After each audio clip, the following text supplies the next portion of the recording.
Coucou à tous et bienvenue sur la chaîne. On se retrouve aujourd'hui pour le taroscope du mois de juillet 2018 pour les cancers, ascendant cancer et lune en cancer.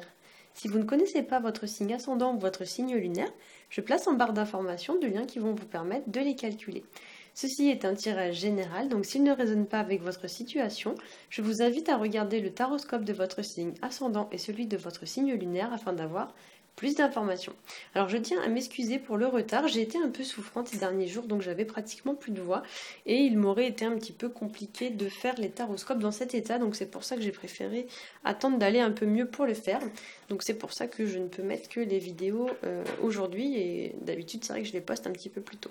Donc j'ai fait comme d'habitude un tirage en 3 cartes. Les 3 premières cartes vont représenter votre tirage global, votre tirage général, et ensuite j'ai fait un autre petit tirage que je vous présenterai juste après, qui va concerner votre vie relationnelle et sentimentale. Donc pour le tirage général, j'ai tiré pour vous la carte de la force accompagnée de la carte du jugement et de la carte de l'arcane sans nom qu'on appelle dans ce jeu la carte de la mort. Avec la carte de la force, ici on nous parle de faire preuve d'autonomie, de courage, de volonté et de détermination pour affronter une situation ou une personne. Il y a l'idée de s'affirmer, d'imposer ses conditions ou alors de poser ses limites. On pourrait ici vous demander de faire entendre votre voix et on vous encourage à ne pas céder face aux pressions, au chantage, etc. qu'on pourrait chercher à exercer sur vous. Alors la carte de la force est quand même une carte, on s'impose mais pas non plus dans la violence, hein. C'est plutôt... on se fait quand même respecter, mais pour autant on n'est pas non plus dans l'excès, quoi. Voilà. Il y a l'idée aussi avec cette carte de prendre le taureau par les cornes et de passer à l'action. On vous encourage avec cette carte à mettre concrètement des actions en place visant à sortir d'une situation qui n'est peut-être pas épanouissante ou bien une situation qui ne mène à rien. Voilà, puisqu'avec le jugement, il y a l'idée d'être un peu dans l'impasse, hein. C'est aussi une carte qui va nous parler d'être confronté au jugement d'autrui ou encore à la critique de personnes. Et pour quelques-uns d'entre vous ici, on parlera peut-être de personnes qui pourraient être un petit peu humiliantes ou chercher à vous rabaisser, etc., à vous porter, on va dire, une forme de préjudice. Et ça pourrait représenter aussi des personnes un petit peu...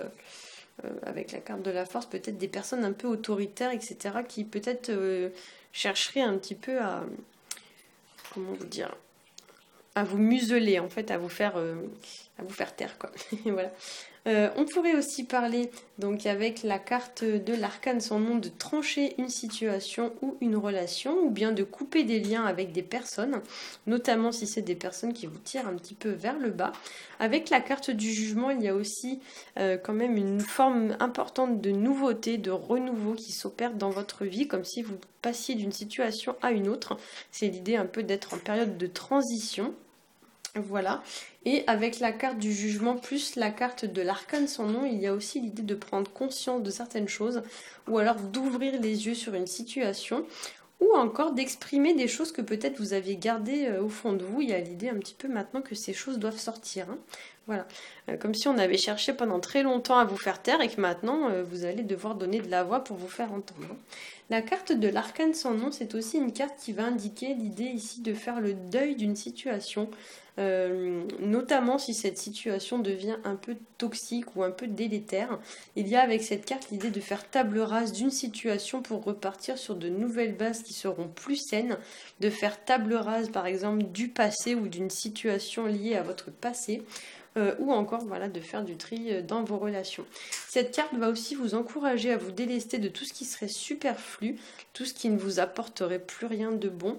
Et avec cette carte, on prépare en quelque sorte le terrain pour construire ensuite de nouvelles fondations pour le futur. Voilà. Alors au niveau du tirage sentimental, j'ai tiré pour vous la carte de la Maison Dieu associée à la carte de l'ermite. Et ici, donc cette combinaison avec la Maison Dieu et l'ermite, ça peut nous parler... Alors la Maison Dieu, ça parle souvent d'une situation en lien avec une maison, hein. Donc ça peut être votre maison, votre foyer. Sur un plan un peu plus relationnel, ça peut représenter aussi votre entreprise, donc l'entreprise dans laquelle vous travaillez. Voilà, souvent la Maison Dieu, elle sort dans un tirage pour indiquer un bâtiment. Donc soit c'est votre maison, ou soit c'est un bâtiment, peu importe lequel, mais qui est quand même proche de vous, dans votre environnement. Donc ça peut être votre entreprise, la maison familiale, etc. Voilà.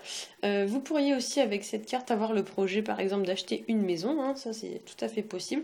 Ça peut également nous parler de prise de conscience brutale ou de surprise concernant une personne de la famille ou du foyer, ou alors concernant une personne tout court, une personne dont vous êtes proche par exemple. Dans certains cas avec la maison Dieu, on pourra parler aussi de conflits ou de disputes, et plus particulièrement ici ce sera des disputes avec des proches ou des gens que vous connaissez. Voilà. Ça pourrait aussi nous parler de personnes qui pourraient tenter de vous imposer des choses, de vous contraindre à faire quelque chose, comme si en quelque sorte vous alliez un peu vous rebeller contre ces choses qu'on allait essayer de vous imposer de force par exemple. Avec la carte de l'ermite, on pourrait aussi parler de prendre ses distances ou bien de fuir une situation ou une personne. Il y a l'idée avec cette carte d'une relation qui peut-être deviendrait un petit peu froide. Voilà. Ça pourrait aussi nous parler d'une certaine passivité, le fait que les choses n'avancent pas très vite. Et aussi, ça pourrait parler aussi pour une poignée d'entre vous, avec ces deux cartes, d'une certaine, comment dire ça poliment, on va dire une certaine abstinence sexuelle, hein. La maison Dieu, dans un tirage relationnel et amoureux, c'est souvent associé à la libido et à tout ce qui va être de l'ordre de la virilité masculine. Je vais pas vous faire un dessin, mais c'est vrai que la carte, vous voyez, cette espèce de grand bâton couleur chair, voilà, je vais pas vous faire un dessin, mais souvent ça exprime ce genre de choses. Et avec l'ermite, souvent, on pourrait avoir l'idée d'une d'une sexualité un peu en berne ou alors d'un manque de libido. Voilà. Ça pourrait aussi être, par exemple, dans le cadre d'un tirage amoureux, s'il y a un des deux partenaires qui a peut-être plus d'envie que l'autre et que ça peut créer des petites tensions, des petits conflits, etc., etc.